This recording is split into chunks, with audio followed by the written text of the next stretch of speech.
and welcome to the virtual Greater Boston Church of Spiritualism on this Sunday morning.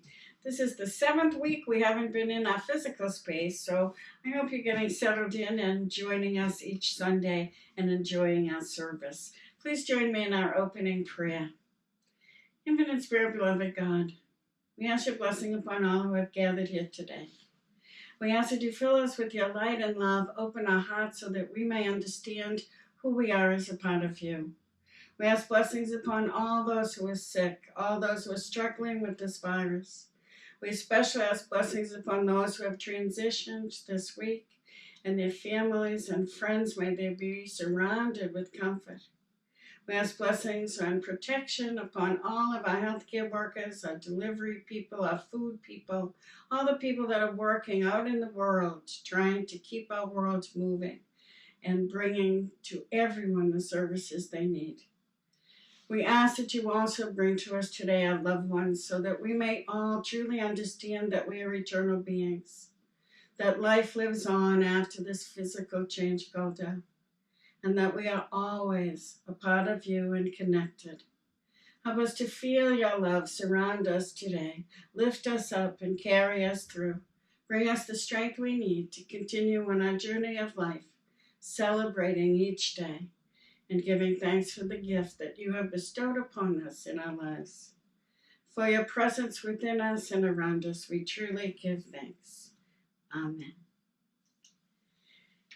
As we open our service, I know we've been trying to bring information about some of our pioneers that started this movement of spiritualism and helped to bring it into a religion. And so I have asked my students to research some of the pioneers and share that information. So today you're gonna hear about Victoria Woodhull and her sister Tennessee Claflin, and this was researched by Shannon Lechner.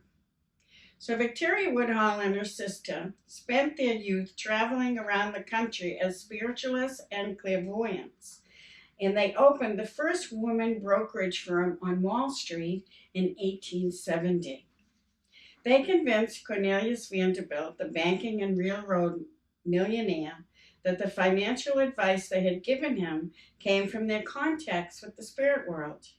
Their advice helped him to recover from the loss of millions in a financial fight over control of the Erie Railroad. So they counted that he should in turn provide the necessary backing for opening their own brokerage firm. They became the first women to trade on the New York Stock Exchange. Victoria Woodhull then founded the newspaper Woodhull and Claflin's Weekly, from which she launched her reformist career, including her support for women's suffrage, marriage reform, birth control, and the 8-hour workday. She used spiritualism to help her to enter into the economic and political realms that were well outside the accepted domestic boundaries of American women. In that day, in the age of spiritualism, was the one arena that women were in control of their business and careers and was somewhat acceptable. She also ran for president of the United States. Spiritualism challenged the authority of churches run by men and permitted women an unprecedented degree of power. As spiritualists, women spoke in public, formed and led organizations, wrote newspapers, articles, and made money as mediums. We see that Victoria Woodhull used her spiritual gifts and made a difference in the world and fought for the rights of others. She did her part to make this world a better place. And isn't that what we are all here to do? And now, if you would join me in our healing prayer, which the words will appear on the screen as we prepare for our healing meditation, a time where we can relax and let go of the stress, the worries, and the busyness of life. I ask the great unseen healing force to remove all obstruction from my mind and body and to restore me to perfect health. I ask this in all sincerity and honesty, and I will do my part. I ask this great unseen healing force to help both present and absent ones who are in need of help and to restore them to perfect health. I put my trust in the love and the power of God. And now it's time for our healing meditation, a time where you can relax and just breathe and allow that healing light of God that is always around you to flow in and to awaken that light deep inside. So get comfortable wherever you are. Close your eyes, take a nice deep breath, and just bring yourself into this present moment of now. For as we let go of the past, we let go of the future, we can be present in the present moment, which is truly where the presence of God resides. So let us just breathe and relax, breathing in and breathing out, and allowing that breath to just flow and relax. As that breath flows through you, just imagine a beautiful light flowing in with your breath, realizing that the light of God is always around you, you're never apart. So as you breathe, imagine that beautiful light flowing into your body, filling your lungs, strengthening them, so that they may remain in a state of health. Feel that light moving through your bloodstream, traveling through every muscle, calming and quieting, moving into every bone, bringing strength, moving into every cell and awakening the light deep within. And as you breathe, just feel that healing light that is always available to you, moving through your body from the top of your head all the way down to the tip of your toes, bringing light through every particle, into every organ, into every system, creating health and well-being within you. And as you breathe, just feel your entire body ignited in light, and that light bringing to your body exactly what it needs to create health in every moment. And as we feel this light filling our body, we decide and choose to give to our bodies what they need to be strong, to be healthy, to continue on. And as we feel this light filling our bodies, we vow to give our bodies the nourishment they need, the healthy foods, to give our bodies the movement they need through gentle exercise, to give our bodies everything we need, and especially to give our bodies love and rest. For our bodies need to rest, and they need us to love them and care for them. That is our part. So as the divine fills our physical body, we do our part to continue this energy of love that fills our body by loving ourselves through our actions, through what we give it, so our bodies remain strong and solid. And we build a healthy, strong immune system. And as our bodies take in this light and feel our love flowing through it, we allow our bodies to just settle into this moment as we feel that divine healing light moving through our minds, quieting all those busy thoughts. And as you feel this light moving through your mind, just imagine a peaceful river gently flowing through your mind. And all of your thoughts can just simply flow down that river. As you let go of any negative thought, any less than thought, any thought that has held you back from being who you truly are. Just breathe and allow your mind to fill with light. For in that light is love. In that light is a knowing that can fill you on every level and layer of your being, that you are loved, that you are spirit, that you are so much more than this physical being. And allow your mind to open and expand with that knowledge as you are filled with the knowing that you are spirit, connected fully and completely with your source, which is God.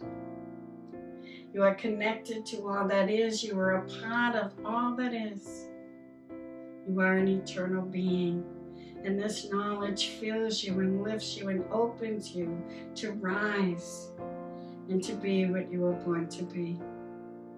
Just breathe. And allow this light to bring to your mind what it needs. The knowing of who and what you are. And as your mind expands and opens and lifts, and your body relaxes and takes in that light, feel that divine healing love washing over your emotional body, cleansing and clearing away all that no longer serves you. Let go of the angers, the pains from the past. Let go of the hurt and the worry and the fear that may be within that emotional body. Allow everything to be cleared away as this divine unconditional love washes over you, cleanses you, clears you, and opens you to a new freedom to love completely, beyond measure, without condition. Allow this divine love to teach you how to love unconditionally as it washes over you and fills you. Feel that light gently moving through every part of you, flowing into your heart and opening your heart to expand with love. Feel that sacred heart of yours expanding and opening, filling with divine love, ready to share with the world in every encounter. And just take a nice deep breath and begin to feel what it's like to be you in alignment with your divine source, relaxed and at ease. For this is your natural state. Allow yourself to be there now, to be in the presence of love, to awaken that love within you.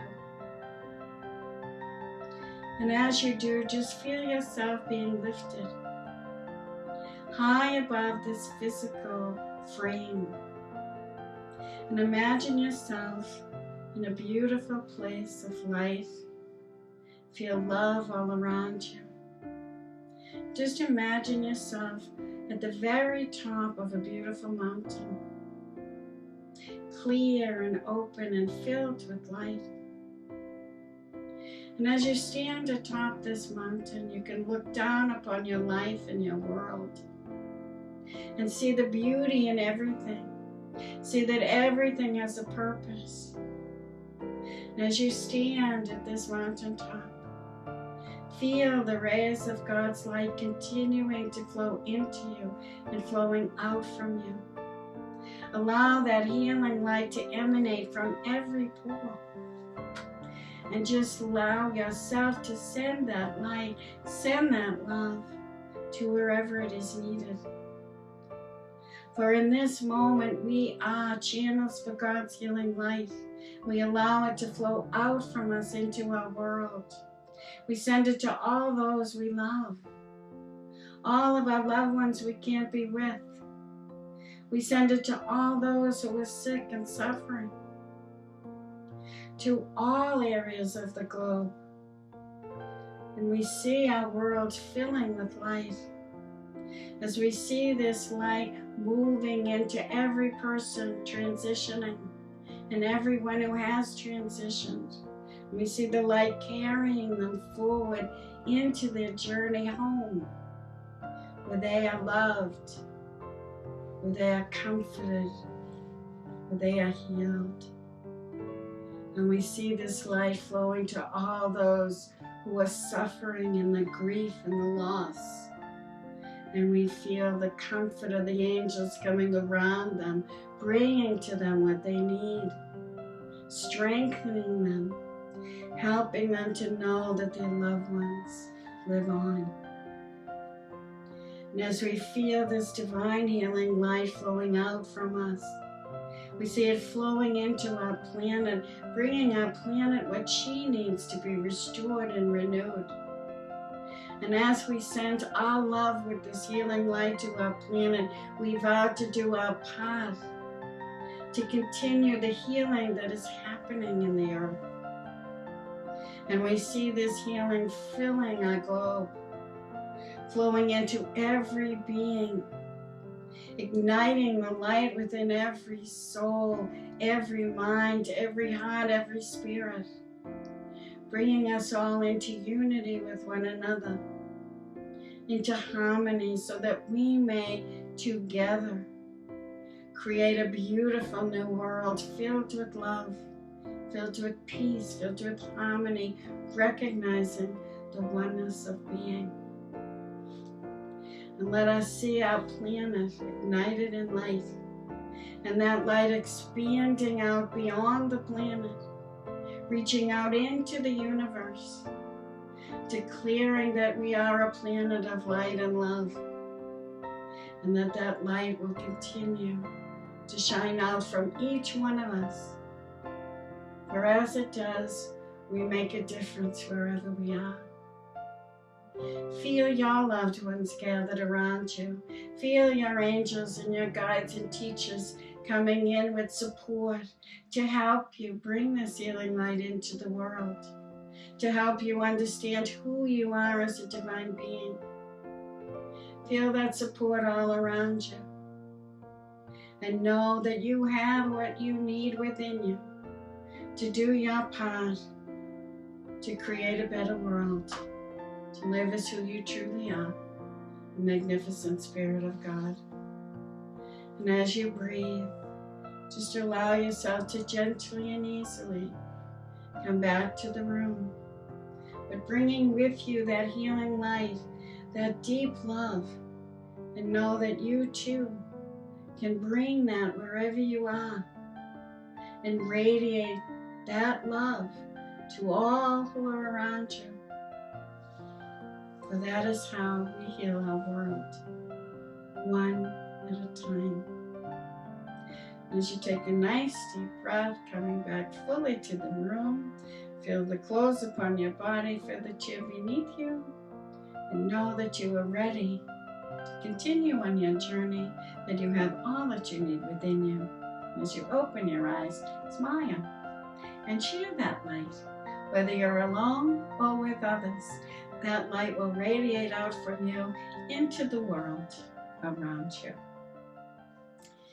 And if we're all back, let us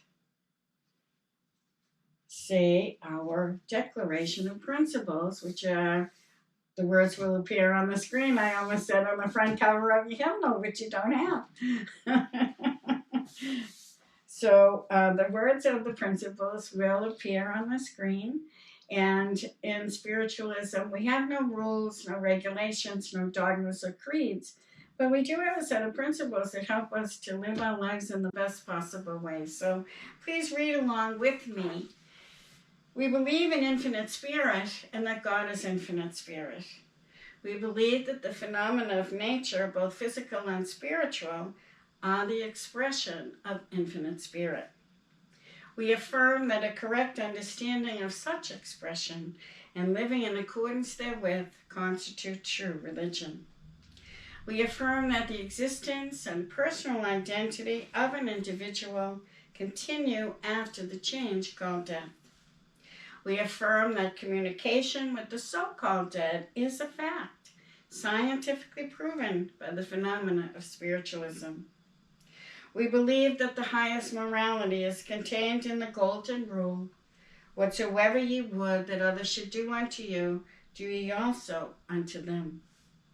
We affirm the moral responsibility of the individual and that they make their own happiness or unhappiness as they obey nature's physical and spiritual laws.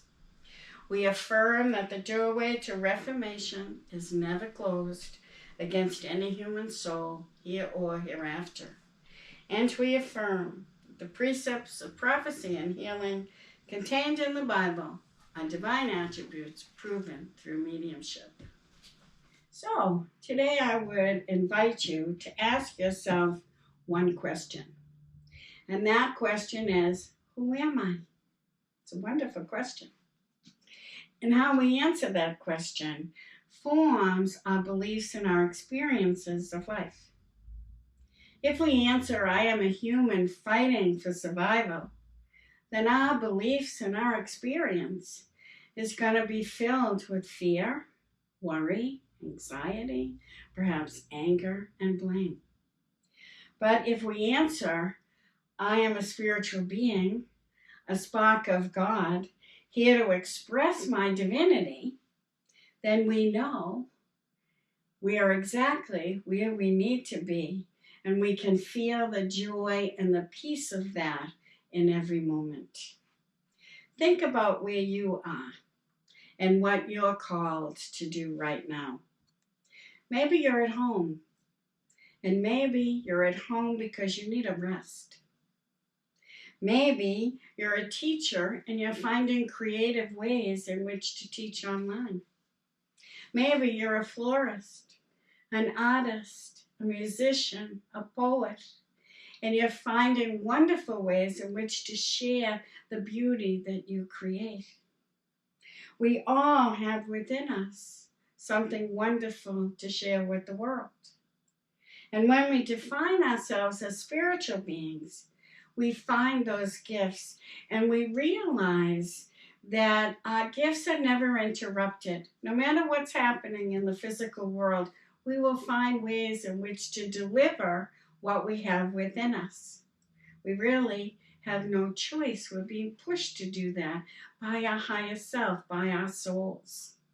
When we know ourselves as spiritual beings, we find ways to give and express who we really are, no matter what. As we look deep within our reflection of our souls, we become aware of our soul's longings.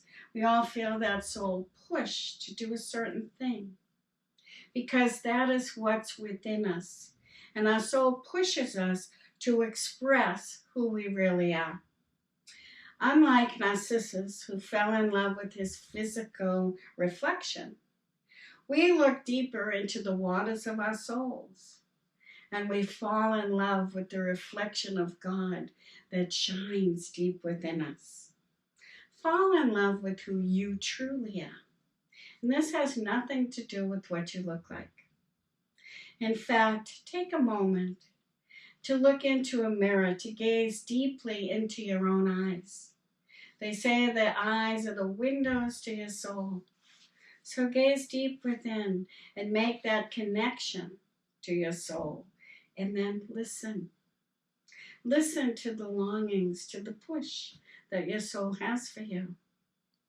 If you're not comfortable with looking in a mirror, you can move into a meditation and simply imagine yourself gazing into a mirror at the reflection of your own soul, and open up to what it has to tell you, what it has to share about who you really are, so that your true gifts can emerge and you can use those gifts in the world, because that's really what we're here for.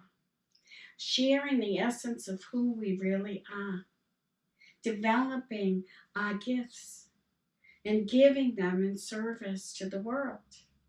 You know, our spiritual path leads us to unfolding our true potential. In spiritualism, we call it the unfoldment process, where we find and we develop the gifts we have within us in order for us to serve. That's what spiritual development is all about. And life will bring us the experiences that we need to help us grow, to help us move forward, to help us develop those gifts so that we can truly give them to the world. And it is the life experiences that come into our life and into our world that help us to be strong as the spirits we were born to be. I'm going to tell you a little story. And it's about a girl who was complaining about life. She wasn't happy with what life was bringing to her. She was complaining to her father, and her father happened to be a chef. And he said, "Come with me," and he took 3 pots. And he filled them with water, and in the first pot he put potatoes. In the second pot he put eggs. And in the third pot he put ground coffee. Then he turned them to boil. Excuse me. He put them on to boil for about 20 minutes. And after 20 minutes, he said to his daughter, "Now, tell me what you notice about the potato." And she took the potato out of the water. She said, "It's soft and mushy." And he said, "That water is the adversity of life. And that potato went in hard and strong. But in adversity, it came out soft and weak. Now, he said, take the egg. And she took the egg out of the water, and she began to peel the shell, and she had a hard-boiled egg. And he said that egg went in fragile and protected, and the protection fell away. And the inner part of that egg in adversity became hard. And then he gave her the coffee, and she could smell the delicious aroma. And she began to drink that coffee. And she said, this is delicious. And he said, the interesting thing about the coffee is that the coffee wasn't changed by the water, by the adversity in life. The coffee changed the water. So think about it. Are you a potato?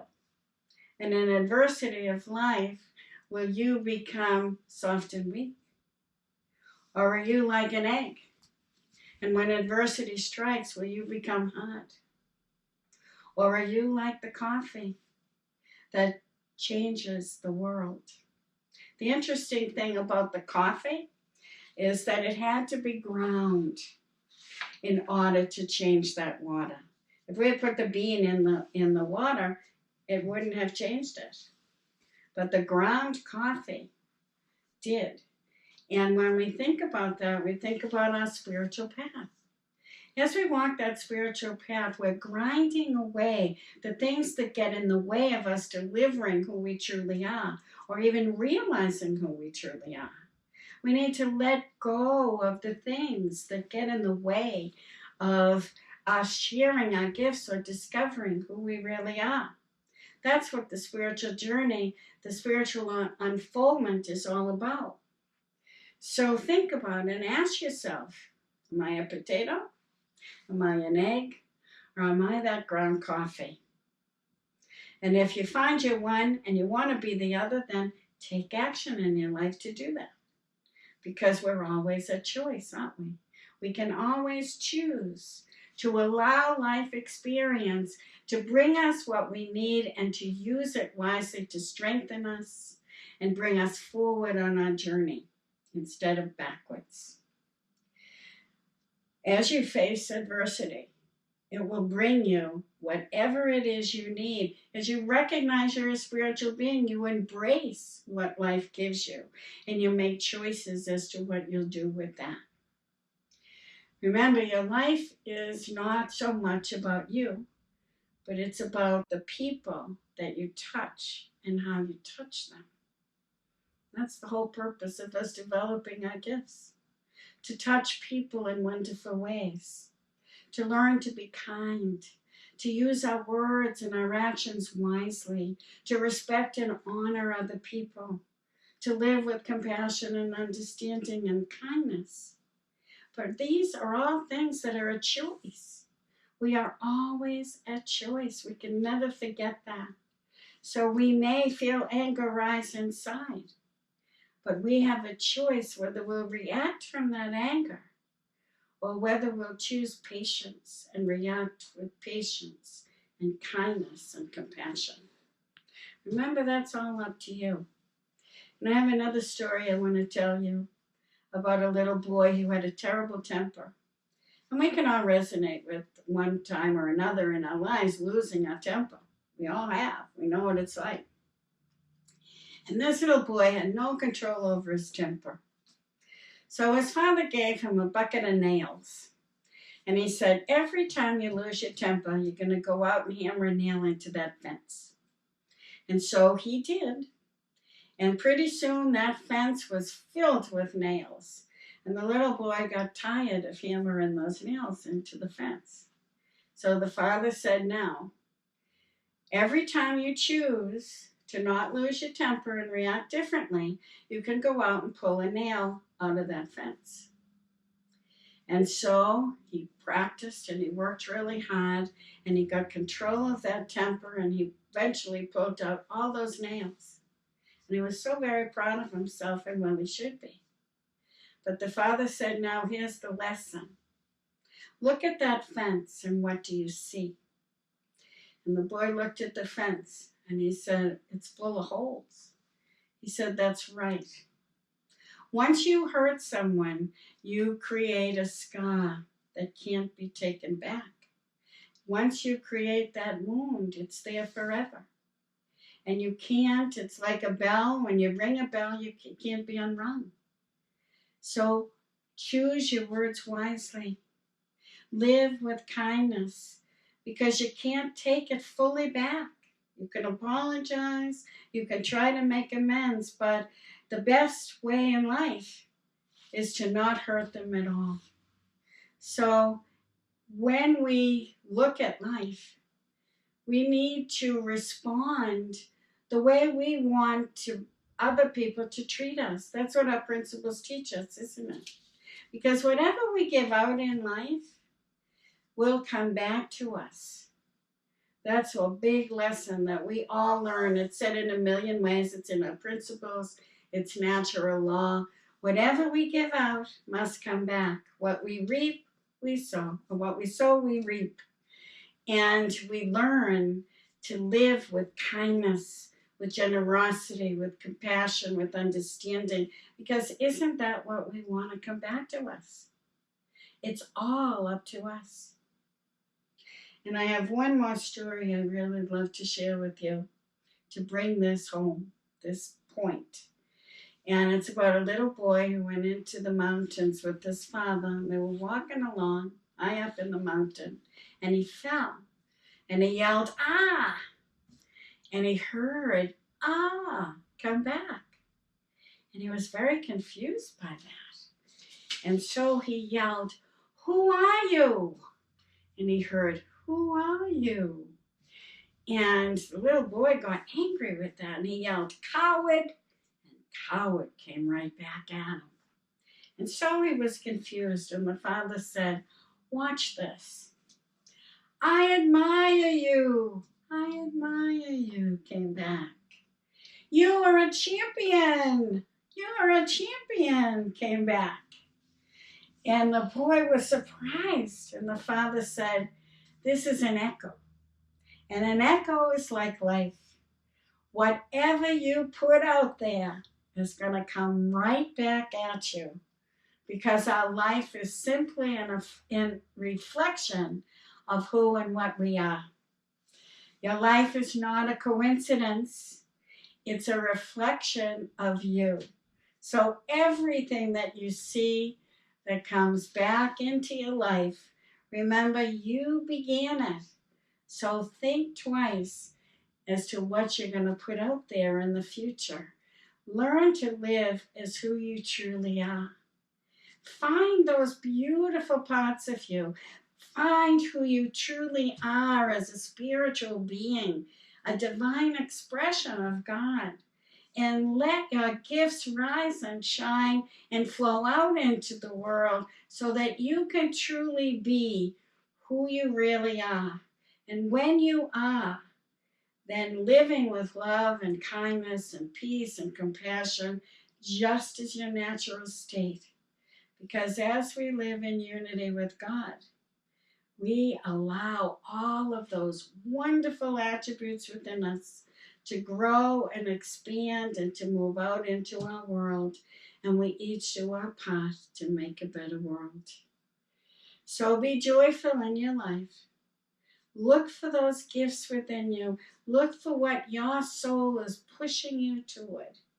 And I'll give you a little hint. Think about what you absolutely have to do, wherever you are. And that brings you joy. And that will be connected to what your soul gifts really are. So enjoy your life. Be at peace. Choose to know yourself as that spiritual being, as that magnificent expression of God, and live joyfully in every day, in every way you can. God bless you all. And now we will have a musical selection sung by Damien, LaCount, and he's going to sing Worn.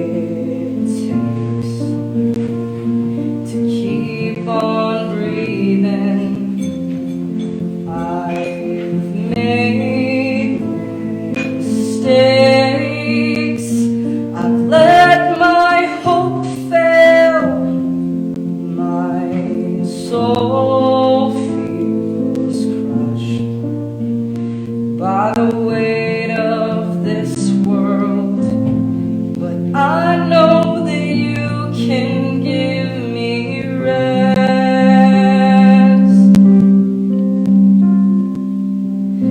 So I cry out with all that I have left. Let me see redemption win. Let me know the struggle ends, that you can mend a heart that's frail and torn. I wanna know a song can rise from the ashes of a broken life, and all that's dead inside can be reborn. 'Cause I'm worn.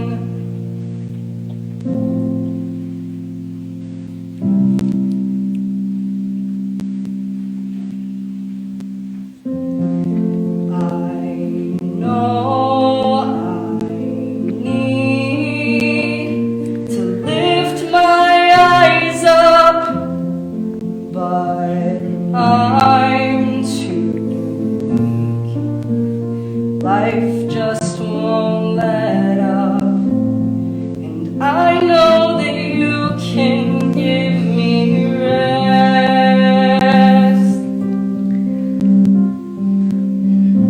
So I cry out with all that I have left. Let me see redemption win. Let me know the struggle ends, that you can mend a heart that's frail and torn.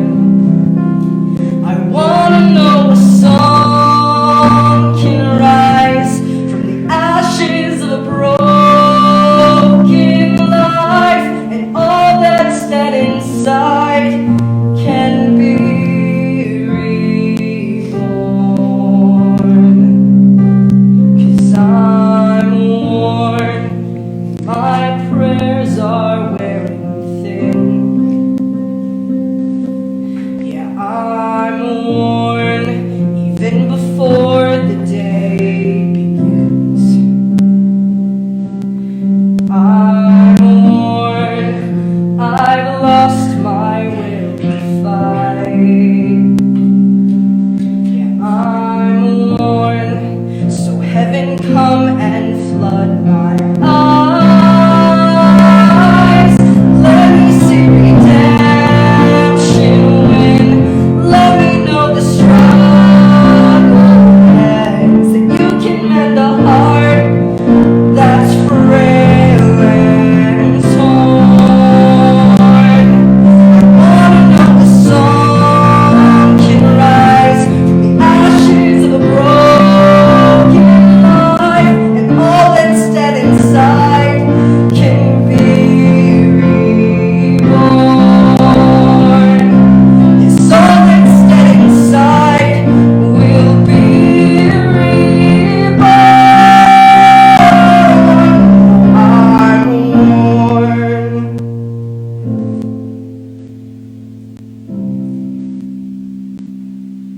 Yeah, I'm worn.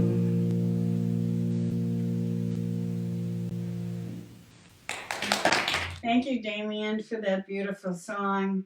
And thank you, Rob. It's great to see both of you in our videos. And it's wonderful to be able to use those for past services. So thank you for all that you share and give. And now it's time for spirit communication. And it's one of those things that separate us from other religions. And we work in spiritism to bring you proof that life and love continues. So as your medium today, I will blend with the spirit world. I hope you've invited your loved ones to come through and bring you a message of hope and joy. And I will do my best to give the evidence and the love and the wisdom that they are trying to share. I know that working this way is very different for me, and I feel maybe one will come in and then a whole group will come in. So if you're recognizing pieces about your loved ones, know that they are there. They're coming in together to let you all know that their love is around you and they're bringing their support. So let's see who's here with us today. Okay, so I'm blending with the world of spirit. I feel like I have a gentleman here, and I feel like I wanted to stand very tall and strong. I have a big chest, and I feel like my chest is full of pride. He has a wonderful heart. His heart is wide open, and I feel like he's a very large man as he comes in. I feel like I don't have too much hair on my head. It's cut really short on his head, but I feel like he's a big, strong man, and he's very tall and very strong and holds a lot of weight, but he can carry it. It's not an unhealthy weight. I feel like he's a good, strong girth of a man. So I also feel I have tools on my belt. So I feel like I'm pulling out a hammer and I'm able to, I'm laughing because he's bringing me the image of the story I just told about the hammer and nails. But he's bringing me that hammer and he's saying, he did a lot of carpentry. I felt like he would have done it for work, but he also would have tinkered and he would have been able to build things. I feel like I have a place, and I don't know if it's a garage or it's some sort of a place in his home that he was able to tinker and build things. And I feel like as he's coming in, he's bringing his grandchild. He's showing me memories of being with the grandchild and showing the grandchild how to build things, how to make things. And he's bringing me especially a memory of making a birdhouse and hammering those nails in and then hanging it out for the birds. I feel like this gentleman would have liked the outdoors because he's taken me out to big trees and a place in the woods where he would have loved to just be with nature, and he may have even hunted. I'm not seeing that, but I feel like I'm camping in the woods and I have lots of memories with my children and my grandchildren of being in the woods. And he's also walking along, and I feel like I have a few people joining him now that would have had that same love for nature.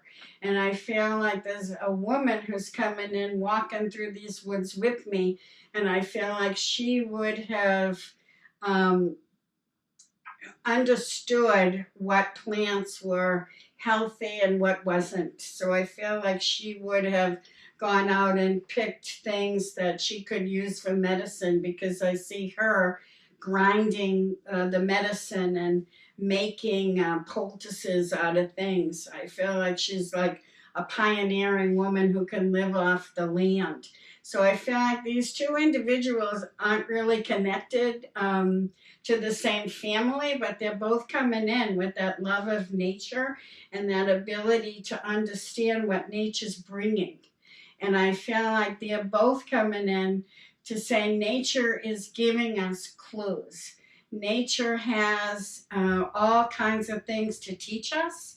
And I feel like as this gentleman would be out in the woods, he learned certain things about life because of what nature taught him. And I feel like this woman also learned those lessons of how to use nature in the best possible way. She could make food and make medicine out of what she could find in the woods. I see her picking berries, and this woman feels like she's a grandmother to someone out there. And I feel like she would have kept her hair back. And I feel like she may have had some Native American blood to her, because I feel like she's bringing me stories that she learned as a child and the respect for the land. So I feel like they're both coming in to help us all understand that we have to respect our earth and we have to love our planet and use it wisely, and to not disrupt not disrupt the ecosystems, or allow things to grow. Don't pull them out. see what purpose they have in life. And I see another woman coming in and laughing and saying, you know, look at those dandelions. How pretty are they? Why do we pick them out? Why do we pull them out as weeds? What does it have to give? And I feel like this woman who's coming and laughing about that, she's making dandelion soup, because I feel like she would have gone out, and she feels also like a grandmother. She would have gone out and picked the dandelions, and she would have brought them home and cooked them. So I also feel Italian with her, because I feel like I'm talking with my hands, and I'm very strong woman who I feel kind of short to the ground with her, not too tall, but I feel like it made it easier. She laughs and says to pick the dandelions. I was closer to them. And she has a great sense of humor. So I feel like I've got an Italian mother and grandmother here who would have, I feel like she came from the old country. She wasn't born in this country, but she came here. And she was an adventurous spirit as well as she came. And she learned to use what was around her. She said in her country, she knew where she could get everything, where it grew. And she came from a country setting, a place where she could get what she needed to make a whole meal. But she's saying in this country, she had to kind of pick and choose and learn about what was edible and what wasn't. But she did learn how to use the earth around her to receive the gifts that earth gives us, and then to celebrate it, use them wisely. You know, I feel like she said, I didn't waste a thing. When I got something or I bought something, I used every piece of it. And she said, you have to use what nature gives you, but use it wisely. Realize where the medicine is and what things need to be left alone and leave them to grow, because they serve some purpose. Everything in nature serves a purpose. And we have to understand the purpose before we interfere. And I feel like there's a lot of people coming in from the spirit world that are trying to bring that respect for the earth back, and to understand before you interfere how that will affect other parts of the earth or other animals that are out there. We may be destroying some food that the animals need to grow or the birds need to eat. So pay attention to what you're doing with the earth. Don't go out there and just think you're the only one. There are many spirits here coming in to help us to understand that we're here to care for the earth, and the earth will give us what we need, but don't take advantage of that, because we have to be wise in how we use our planet and what we do for it. So I know that I have a lot of people here that are trying to instill in us a love for the earth, a love for the planet, and they treated it and used it wisely in their lives. And they're saying, use it wisely in yours. Enjoy it. I have that grandfather coming back in, and he's saying, I loved the earth. I enjoyed being out in nature. Enjoy being out. See the beauty that's out there. See the mountains. See the trees. See the flowers. See the lakes. And see all the beauty the earth has to share. Enjoy it, but care for it, because you want it to be there for your grandchildren like it was for mine. So I feel like he's coming in to encourage us all to, when we can get out and enjoy nature, love nature, take care of nature, be one with nature, and care for it wisely. And I leave you with their love and blessings, and we'll see who else wants to come in. Mm-hmm. And I have a woman who's coming in. She feels rather tall to me, and I feel like she wasn't old when she passed. She feels like she was maybe in her 60s when she passed, but she's a lot taller than me, and she's broad but strong. I feel like she had a good, solid body, not slight or skinny, but just she's the right size for her, she says. Because the body gave her a lot of strength. when she stood, you could feel the strength that came off of her. And I feel like she was soft-spoken and very kind, but she also had an authority about her. So when she spoke, people listened to her. She's a very gentle and loving soul. I feel like she had at least one child. She's showing me one daughter, and I feel like she was very gentle and very supportive and very loving. And she's telling me she was a very good mother, and she says my daughter would agree. But she's smiling as she says that, and she said she walked a path in life where she tried to be as gentle as she could. She knew she had parts of her that could be a little bit hard and a little bit strict and a little bit stronger than she would have liked. But throughout her life, she tried to maintain a balance within her where she was sharing in loving ways more than in difficult ways. I feel like she developed a lot of patience in her life, and she grew a lot in those 60-something years. She said, 60 may seem long to some, but to me it seemed really short. And I feel like her life was cut short quickly, that she didn't have any choice in the matter, but I feel like it was cut short. There was an illness, and there was no coming back from that illness. I feel like she comes in with the heart of love for all the people that she left behind. And I also feel like I have other people coming in with her who passed at an early age, is what they're saying to me. So I feel like I have a whole group of people that are past 50s, 60s that didn't really get to be old people, they're saying.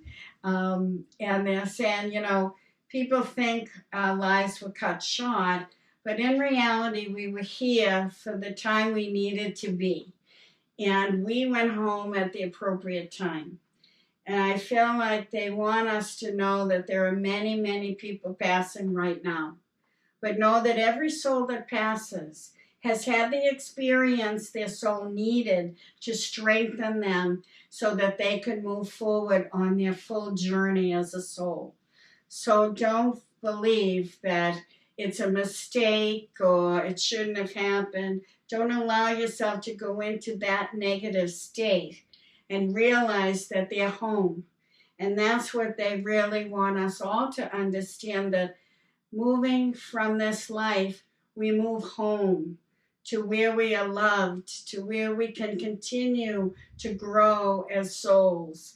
And we use the experience we had on earth to bring that back to the spirit world and to bring that back to our journey, which only continues. So they're coming in to bring comfort to those who have lost their people in this virus and realize that they're safe, that they're home, that they're using the experience they had here to grow as a soul, to strengthen as a soul. And that's an important distinction that I know she wants to make, because her family felt that she went too soon and there was something wrong about how she got sick, and there's a lot of anger wrapped around her passing. And she's saying, let go of that. That's looking at life as a physical being. It's not looking at life as a spirit. We're all spirit, we're all eternal, and we're all going to go home at the best possible time for our soul, because our soul will choose to go or it will stay and fight. And so if our souls are choosing to go, it's the best for our journey.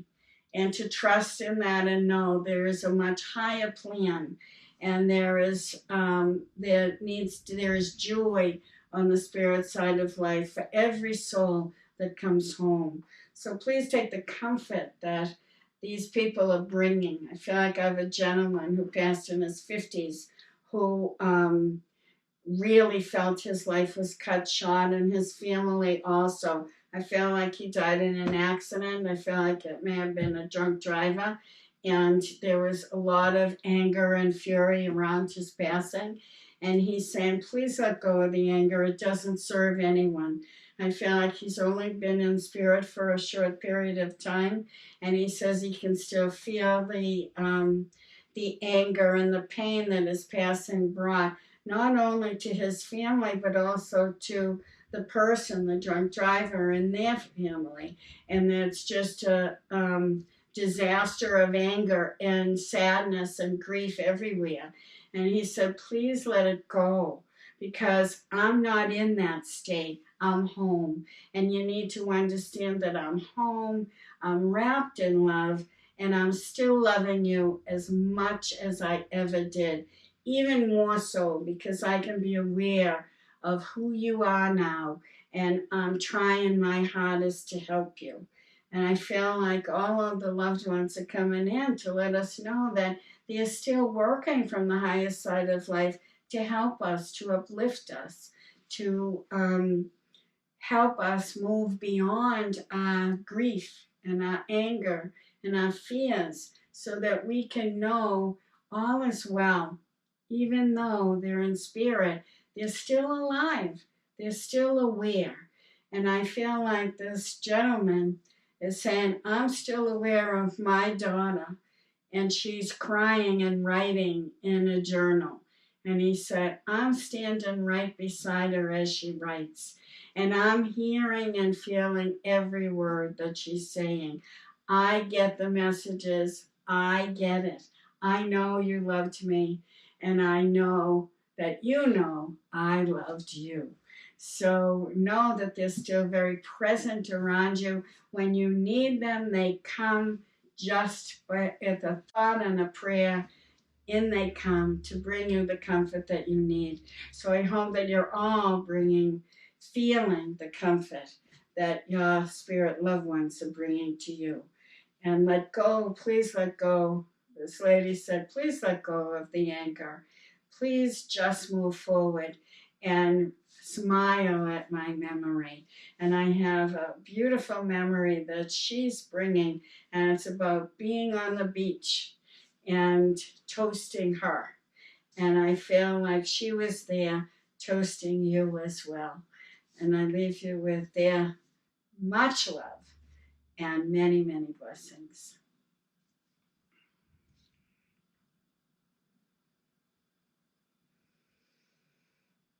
Okay, I feel like I have someone who's singing coming in. And there's someone who's singing and she's playing the guitar. It's a woman, and I feel like she reminds me of Joan Baez. She's bringing me that time, like the folk singers, and I feel like she would have had that kind of a voice that she could have sang a song and told a story at the same time.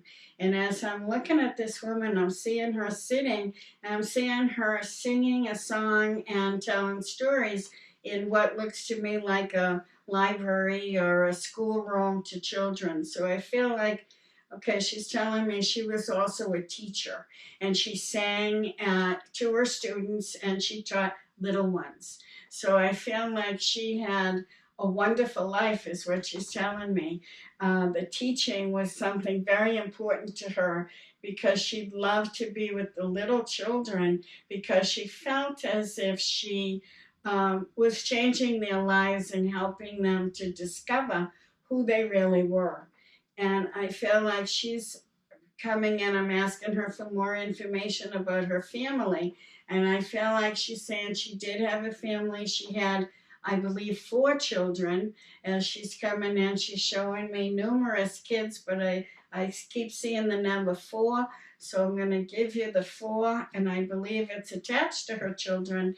And I feel like she would have been a wonderful mother. I feel like she loved her children very much, and she shared who she was with them. They really knew her. She told them stories. I see storybooks, but I also feel like she sits and tells stories. She was a wonderful storyteller, and I feel like she also passed at a younger age. I feel like she's bringing my attention to my chest, but I feel like it may be more of a breast cancer that took her over, and I believe that she passed. I don't know that she made it to 40 or just a little bit over 40, but I feel like she left behind her children and her husband who had to continue to push forward. But I feel like in that pushing forward, she says, it strengthened them. We don't like to see that that's a good thing, that someone leaves your life at a particular time. And she knows how awful it was when she passed, how difficult it was. But she's saying that journey that they went through strengthened them, helped them to appreciate and to the little things in life, and they spent a lot of time appreciating her and what she gave them. They appreciated the memories of her. I feel like she's showing me a memory book that they have that has all these memories that they shared. There's even some of her stories written out. So I feel like she wants to reach out and say, I'm so happy you remembered. You remembered the little stories I told you. You remembered the fun times. You moved from grief into appreciation, which is always the goal. She said she's sorry that it happened this way, but she can see that it really brought to you something special and something that strengthened your soul. You know, like the adversity in the water, she's saying, you strengthened. You became something even better because of the pain that you went through. And there's always a choice that we can use the pain to grow and to do good things, or we can close down in that pain. So she's honoring all of her children and her husband for moving forward, for using that pain to be better than they were before, to grow and be strong. So I leave you with her love and her blessings, and a reminder to all of us that we can take the pain and we can grow from it, and we can be even stronger and make a difference in the world. And I feel like she's very proud of her children because she's saying they're making a great difference in the world. So she's bravo to you and sending lots of love, and she's blowing kisses. So I leave you with her love and blessings. And I hope that you've recognized these wonderful beings that have come from the spirit world to bring to you the messages that you needed to hear today. And please know that each and every one of you has been touched by the love of spirit. Please take that love in and send your love out to them. Invite them and know that they do get the love and they do feel your presence as they draw near. And now just a reminder that as I close the service with a closing prayer, don't forget to, if you can, donate to the church, because we still have bills to pay and there's no collection basket. So our website will appear on the screen so that you can make a donation. And don't forget to like the channel and share it so that we can get these messages out to everyone who needs to hear them. And now let us close our service with the closing prayer. Infinite Spirit, beloved God, we thank you for the love and the healing and the grace that has been bestowed upon all of us. May we take it in. May we rise and find within ourselves our true essence so that we may truly express you in all we say and all we do, making our world a better place. Amen. God bless you all, and thank you for joining us this Sunday.